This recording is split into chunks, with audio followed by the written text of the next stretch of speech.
Hello everyone, welcome back to civil step IAS. बच्चे, civil step IAS की तरफ से एक कॉम्प्रिहेंसिव प्रोग्राम स्टार्ट किया गया है जिसके अंदर सब्जेक्ट वाइज, ठीक है ना, एंड उसके अंदर फिर थीम वाइज आपके साथ कंटेंट डिस्कस किया जाएगा और उसी कंटेंट के फिर eventually at the end of the file आपके साथ प्रीवियस ईयर क्वेश्चंस भी डिस्कस किए जाएंगे। अब इस प्रोग्राम के अंदर आपके सारे जीएस पेपर्स जीएस 1, 2, 3 एंड 4 को थीम्स वाइज सेग्रीगेट किया गया है, ठीक है ना, और हर थीम के लिए जो इंपॉर्टेंट टॉपिक्स हैं पहले उनका कंटेंट डिस्कस किया जाएगा, फिर उसके बाद उसी कंटेंट के साथ एसोसिएटेड जो पिछले 10 ईयर्स में यूपीएससी ने क्वेश्चंस पूछे गए हैं तो उन क्वेश्चंस के आंसर्स को हम अप्रोच करने की कोशिश करेंगे कि हमारे कंटेंट के साथ आप उन क्वेश्चंस को कैसे अप्रोच कर सकते हैं। ठीक है जी। तो आज की क्लास में हम देखते हैं कि इंटरनेशनल रिलेशंस के अंदर आपके यूपीएससी मेंस की तरफ से क्या क्या आपके साथ सिलेबस दिया गया है, कौन कौन से थीम्स के ऊपर UPSC is asking you to prepare for your international relations, और उन थीम्स के बेसिस के ऊपर कौन कौन से क्वेश्चंस पिछले 10 साल में यूपीएससी ने पूछे हैं। ठीक है, सो लेट्स सी, अगर हम बात करते हैं पूरे के पूरे अगर आप इंटरनेशनल रिलेशंस के सिलेबस को सेग्रीगेट करोगे तो ये मेन 4 आपके टॉपिक्स उभर के आते हैं, जिसमें सबसे पहला आता है इंडिया और उसका नेबरहुड, ठीक है ना। Then you have got the bilateral, regional and the global groupings, और वो एग्रीमेंट, ठीक है ना, विच हैव इंडियाज इंटरेस्ट, ठीक है ना। सो एग्रीमेंट्स इन्वॉल्विंग इंडिया और अफेक्टिंग इंडियाज इंटरेस्ट, तो इंटरनेशनली, रीजनली, मल्टीलेटरली, बायलैटरली कौन कौन से एग्रीमेंट्स हैं, ग्रुपिंग्स हैं जिनका जो इंडिया के ऊपर उनका इम्पैक्ट पड़ता है, ठीक है, और इंडिया के इंटरेस्ट को वो बहुत ज्यादा मैटर करते हैं, ठीक है ना। फिर उसके बाद आता है जो थर्ड थीम आती है हमारी, वो है effects of policies and politics of developed and developing countries. Developed countries और डेवलपिंग कंट्रीज जो अपने नेशनल लेवल के ऊपर या फिर बायलेटरल और मल्टीलेटरली कोई प्रोग्राम या फिर कोई पॉलिसी लेकर आ रहे हैं और उनका इंडिया के ऊपर क्या इम्पैक्ट पड़ रहा है, तो ये आपकी थर्ड थीम आती है। And then you have got the Indian diaspora, also very very important topic, UPSC बहुत बार इस एरिया से क्वेश्चंस पूछते हैं। एंड लास्ट आता है आपका इंपॉर्टेंट इंटरनेशनल इंस्टीट्यूशंस, जो आपके ऑर्गेनाइजेशंस है, एजेंसीज हैं, जैसे आपका यूनाइटेड नेशंस हो गया, डब्ल्यूटीओ हो गया, ये वो ऑर्गेनाइजेशन है which have direct impact on India.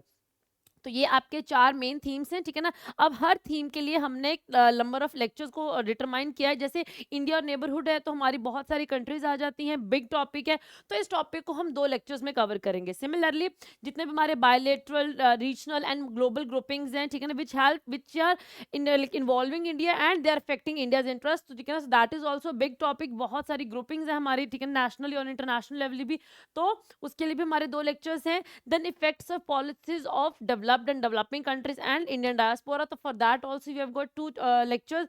And then Indian imported institutions है, उसको हम एक लेक्चर में कवर करेंगे, ठीक है ना। अब इसमें हम करेंगे क्या, हर एक टॉपिक का, हर एक थीम के अंदर हम कंटेंट डिस्कस करेंगे, और उस कंटेंट के बाद, ठीक है ना, after discussing the entire content of that particular theme will be discussing the PYQs, कि पिछले 10 साल में यूपीएससी ने क्या क्या क्वेश्चंस पूछे गए हैं और क्या हमारे उस कंटेंट से हम उन क्वेश्चंस को डिस्कस कर पाते हैं या नहीं कर पाते हैं, ठीक है जी। And eventually at the end of the class will be discussing कि और पोटेंशियल क्वेश्चंस क्या फ्रेम हो सकते हैं इस एरिया से, जो जिसके लिए भी यू शुड बी प्रिपेयर्ड कि इसी कंटेंट को लेके आप और किस किस तरीके से अपने क्वेश्चंस को आंसर कर सकते हैं, ठीक है जी। सो अगर हम देखते हैं, सो दिस इज द सिलेबस जो भी हमने डिस्कस किया है, थीम्स डिस्कस किए हैं, तो वही हमारे इंटरनेशनल रिलेशन का सिलेबस आ जाता है। और अब हम देखते हैं कि प्रीवियस ईयर क्वेश्चंस की अगर हम बात करते हैं तो इंडिया और उसके नेबरहुड से, ठीक है, आपके 2015 ऑनवर्ड्स, ठीक है ना, देन उसके बाद टिल 2024 23, ठीक है ना, कौन कौन से इंपॉर्टेंट क्वेश्चंस पूछे गए हैं, ठीक है ना। So there has been a question on Sri Lanka, there has been a question on India and Pakistan, ठीक है ना। देन प्रोजेक्ट मौसम के ऊपर क्वेश्चन पूछा हुआ है यूपीएससी की तरफ से, ठीक है ना। Then there is a question on the goodwill between the potential of goodwill in solving various जो हमारे नेबरहुड के इश्यूज हैं, ठीक है, चाहे वो टेररिज्म हो रहा है, म्यूचुअल कंटेंट आ रहा है, ट्रस्ट डेफिसिट आ रहा है, तो जितने भी हमारे सॉफ्ट पावर डिप्लोमेसी के जो एलिमेंट्स आते हैं उनके साथ आप ऐसे कंटेंशियस इश्यूज को कैसे सॉल्व कर पाते हैं, ठीक है जी। देन उसके बाद there is a topic on bilateral, regional and global groupings हैं, ठीक है, तो उनके ऊपर भी आपके बहुत सारे क्वेश्चंस पूछे गए हैं। लाइक 2023 में, so there was a question on SCO, तो एससीओ के ऊपर क्वेश्चन पूछा गया है। Then there is a question I2U2 in 2022। Then 2022 में आपका एक क्लीन एनर्जी के ऊपर भी क्वेश्चन पूछा गया है। अब क्लीन एनर्जी के ऊपर दिस टॉपिक इज अंडर, हम कह सकते हैं ये इंटरेस्ट का एक टॉपिक है between various bilateral multilateral groupings, ठीक है ना, तो इसके ऊपर भी, so there has been a question which was framed in 2022, 15 marks के लिए पूछा गया था। Then again there was a question on SCO.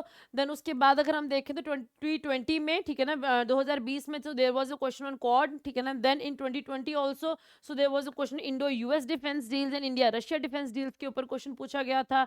And then again there is a question on you have got the, आप क्या आ जाता है कि हाँ जी, इंडिया को ग्लोबल साउथ का लीडर बोला जाता है, तो उस ग्लोबल साउथ के लीडर के बेसिस के ऊपर so there was a question which was asked in 2019। Then उसके बाद again there was a question on India US relations आ जाता है, देन इंडिया इजराइल रिलेशंस आ जाते हैं। तो बेसिकली और then there is a question Ashgabat agreement है। तो बेसिकली अगर हम देखें तो इंडिया के ऊपर जितना भी मल्टीलेटरल बायलेटरल ग्रुपिंग का इम्पैक्ट पड़ता है, बायलेटरल रिलेशंस के जितने भी अब आपके क्वेश्चंस हैं वो सारे के सारे आपके इसी पार्ट में, इसी थीम में आते हैं। और ये बहुत एक्सटेंसिव टॉपिक है, बहुत सारे आप देख सकते हैं 13 questions they have been asked in the last 10 years, so quite a big topic, और यहीं से इसकी इंपॉर्टेंस उतनी ही आ जाती है।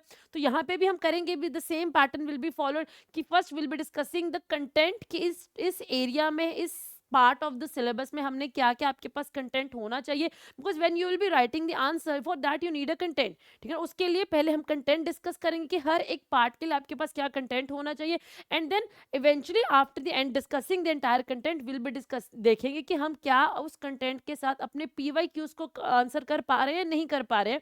And then eventually after that the same thing will be discussing the potential questions also, कि इसी थीम से और क्या क्वेश्चंस फ्रेम किए जा सकते हैं based upon the current happenings. अभी रिसेंटली इंटरनेशनल अफेयर्स में, इंटरनेशनल स्फीयर में कौन कौन सी हैपनिंग्स हो रही हैं और यहाँ से क्या क्वेश्चंस पुट अप किए जा सकते हैं, ठीक है। So there has been a question on NATO also, there has been a question on BIMSTEC also। तो ये सारे के सारे आपके इसी सेक्टर थीम नंबर 2 से आपके पूछे गए हैं, ठीक है ना। So then there is on the third अगर थीम की बात करते हैं तो there was like effect of the policies and politics of developed and developing countries हैं, ठीक है ना। तो उनका इंडिया के ऊपर क्या इम्पैक्ट पड़ता है, ठीक है ना। And then you have got Indian diaspora also. So again यहाँ पे हम देख सकते हैं अब इंडो पैसिफिक हो गया है, ठीक है ना। यूएस की पॉलिसीज आ जाती हैं अगेंस्ट ना, US is putting up sanctions against Russia, ठीक है ना। यूएस का जो इंडो पैसिफिक विजन है to counter China, to balance out China, तो वो उसकी अपनी पॉलिसी है, वो उसकी अपनी पॉलिटिक्स है, ठीक है ना। तो उसकी पॉलिसी का इंडिया के ऊपर क्या इम्पैक्ट पड़ रहा है, because the region is Indo Pacific and we are country of this particular region. तो definitely there is going to be impact of US policy of balancing out China in the Indo Pacific. इसका India के ऊपर definitely there is going to be an impact. तो will be discussing it, ठीक है ना। And will be discussing कि इस question को आप कैसे अटेम्प्ट कर सकते हैं, ठीक है। Then there has been lot many questions on Indian diaspora also, ठीक है ना। सो डायस्पोरा बहुत ज़्यादा इंपॉर्टेंट आ जाता है आपकी यूपीएससी के लिए, ठीक है ना। Then there was the question US Iran nuclear deal है, तो वो जो सैंक्शंस लगाए जाते हैं by the US on Iran, तो उसका इंडिया के ऊपर क्या इम्पैक्ट पड़ रहा है, because Iran is very very important partner, bilateral partner for our country. तो वो हम देखेंगे कि ऐसे क्वेश्चंस को आपने कैसे टैकल करना है, कौन कौन सा कंटेंट आपके आंसर में डेफिनेटली होना चाहिए, which are the main key words which are very very important, जो आपके आंसर में झलकने चाहिए, ठीक है जी। So then there has been a question on China, ठीक है ना। CPEC, अब ये क्या है, चाइना और पाकिस्तान का इंटरनल मैटर है ना। So they have this policy belt and road initiative के अंडर चाइना और पाकिस्तान के बीच में एक CPEC है। But now the issue raises कि CPEC हमारे कहाँ POK से लाइक गुजर के जा रहा है, तो definitely that is impacting India, ठीक है ना, बिकॉज ठीक है ना, दैट इज इंडियाज रीजन। तो कहीं ना कहीं that is question is very important for us, so we'll be discussing such questions in part number 3, okay, the theme number 3।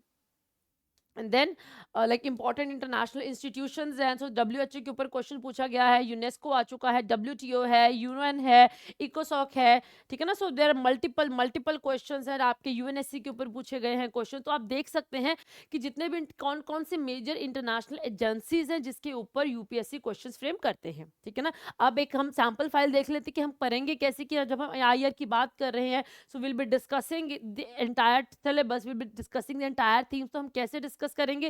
So this is how will be discussing the entire part of the international relations. पहले will be discussing the content, for example now this is the content on India ASEAN relations, ठीक है ना। अब ये theme number 2 का part आ जाता है, ठीक है जी। सो इंडिया आसियान रिलेशंस, तो पहले हम देखेंगे कि इंडिया आसियान के रिलेशंस कैसे हैं, हिस्टोरिकली कैसे हैं, because that is how you will be setting the base of your answer. Introduction के लिए बहुत अच्छा आपके पास पॉइंट आ जाता है, ठीक है जी। फिर उसके बाद क्या क्या इंडिया और आसियान के बीच में कौन कौन से एलिमेंट्स आते हैं। सबसे पहले आपका लुक ईस्ट पॉलिसी आया है, है, ठीक है जी। फिर उसके बाद लुक ईस्ट की पॉलिसी के बाद now this has been upgraded into act east policy. तो इनके क्या क्या एलिमेंट्स हैं, पिलर्स क्या हैं लुक ईस्ट के, पिलर्स क्या हैं एक्ट ईस्ट के, how they are different from each other, ये भी हम देखेंगे यहाँ पे आके, ठीक है जी। And what are the factors which led India to adopt this policy, that is also very very important, ठीक है जी। सो देख सकते हैं एक्ट ईस्ट पॉलिसी इनिशिएटिव्स कौन कौन से लिए गए हैं एक्ट ईस्ट पॉलिसी के under, why there has been upgradation, what all is the upgradation part also, ठीक है ना, क्या क्या चेंज क्या हुआ है लुक ईस्ट से एक्ट ईस्ट में, बेसिकली चेंज क्या हुआ, so will be discussing everything, ठीक है जी। और इन पॉलिसीज का हमारे नॉर्थ ईस्टर्न स्टेट्स के ऊपर क्या इम्पैक्ट पड़ रहा है, because direct connectivity north east की ही तो है, तो definitely there is going to be an impact on north east, तो वो हम यहाँ पे देखेंगे, ठीक है जी। Then aspects of India ASEAN relations, अब जब हम इंडिया आसियान रिलेशंस की बात करते हैं तो कौन कौन से पिलर्स के ऊपर ये दोनों लाइक इंडिया और आसियान के रिलेशन स्टैंड करते हैं, तो will be discussing all those pillars all those aspects. So पहले आपका आ जाता है पॉलिटिकल रिलेशंस आ रहे हैं, ठीक है, देन विल बी डिस्कस क्या क्या पॉलिटिकल रिलेशंस है, पॉलिटिक्स के ऊपर, डिप्लोमेसी के ऊपर, how India is associating and engaging with ASEAN. Then you have got the economic relations है, बिकॉज इकोनॉमिक एस्पेक्ट्स बहुत बार पूछे जाते हैं particularly ASEAN, because ASEAN is more together economic bloc, ठीक है ना, तो economic relations तो definitely they form a very very important part of India ASEAN relations, ठीक है ना। So what are the economic relations between India and ASEAN? Then we'll be discussing the people to people contact, because ये वो area है which is connected with India through religion, Hinduism, Buddhism, तो people to people contact is definitely going to be there, तो वो भी हम यहाँ पे discuss करेंगे। Then cultural same, ठीक है ना, ये इसी के अंडर आएगा। Then you have got the security, because this region, the South China, the ASEAN region, it is located in the South China Sea, and this is that region जहाँ पे China is asserting its hegemony, अपना aggression show करता है in the form of border disputes, in the form of 9-line। तो security perspective से ASEAN बहुत important आ जाता है, तो इंडिया और ASEAN कैसे एक दूसरे के साथ security basis के ऊपर कैसे how they are interacting with each other, तो वो देखेंगे। तो वहीं से आ जाएगा कि how they are cooperating in the defense sector also, because security कहीं ना कहीं अलग नहीं होती है, वो डिफेंस के साथ चलेगी, तो सिक्योरिटी को बढ़ाने के लिए डिफेंस में क्या किया जा रहा है, ठीक है ना। So that will be discussing कि कौन कौन से इनिशिएटिव्स लिए गए हैं, कौन कौन से मेजर पिलर्स हैं, ठीक है जी, विच बोथ द ब्लॉक्स और both the countries are associating with each other. Then connectivity very important, क्योंकि डायरेक्ट लैंड कनेक्टिविटी है, you go from north east and you simply entering the ASEAN region, क्योंकि Myanmar आ गया है, ठीक है ना। तो कनेक्टिविटी को बूस्ट अप करने के लिए इंडिया की तरफ से कौन कौन से इनिशिएटिव्स लिए गए हैं, and then what are all the mechanisms for engaging with ASEAN। अब we have discussed that political relations भी है, economic भी है, cultural भी है, security है, defense है, तो वो relations को build up करने के लिए what all mechanisms इंडिया और ASEAN एक दूसरे के साथ यूज कर रहे हैं, ठीक है ना। so you have got the you have got the summits also, पहले आपकी तो summits होती हैं, ठीक है। then you have got the funds बनाए गए हैं, चाहे वो इकोनॉमिक कॉमर्स के लिए है, चाहे वो साइंस टेक के लिए है, ठीक है, चाहे वो ग्रीन फंड है, तो देन उसके बाद सेक्टोरल मैकेनिज्म्स कौन कौन से हैं, ठीक है, विच अब now you have to include everything in your answer, ठीक है ना। आपको ये सारे पॉइंट्स आपके आंसर में लिखने पड़ेंगे, only then you will be able to make up a impressive answer in your UPSC mains. देखिए जब तक आप ये नहीं कर पाओगे तब तक आपके आंसर से वो आपके आंसर में वो डेप्थ नहीं होगी, ठीक है ना, जिसके बेसिस के ऊपर आपको यूपीएससी में नंबर मिल सकें, आपके मार्क्स मिल पाए। तो for that we have will be discussing each and every point in that particular topic, and then will be discussing कि इन टॉपिक्स को इनको स्टडी करके, इनको पढ़ के are we able to attempt the PYQs, ठीक है ना, क्योंकि इंपॉर्टेंट है, क्योंकि सिविल सर्विसेज की तैयारी में, ठीक है ना, आपकी PYQs they form that base जिसके ऊपर ही आपकी प्रिपरेशन स्टैंड करती है। तो are we able to solve the PYQs on the basis of our preparation,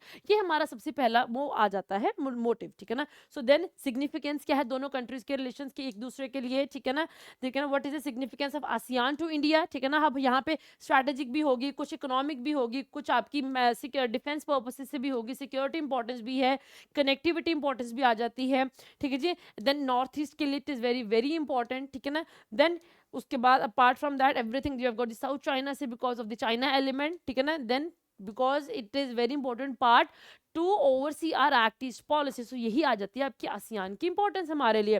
फिर then what is the like उसके बाद आते हैं कि what is the importance of India for ASEAN, ठीक है ना। सो इंडिया की इंपॉर्टेंस क्या है आसियान के लिए, तो वही जो चीज़ हमने आसियान की इंपॉर्टेंस इंडिया के लिए कंसिडर की थी, वही इंडिया की इंपॉर्टेंस आ जाती है आसियान के लिए, तो वो भी हम देखेंगे। Because eventually when you are writing your answers particularly for UPSC, तो आपको अपने आंसर को डाइवर्सिफाई करना है और सभी एलिमेंट्स आपके आंसर में होने बहुत जरूरी है। जब तक आपके आंसर में सारे एलिमेंट्स नहीं है, तब तक आपका आंसर बैलेंस्ड आंसर नहीं हो पाएगा, because you will be needing one or the other point for your body and conclusion. So for that you need to discuss everything.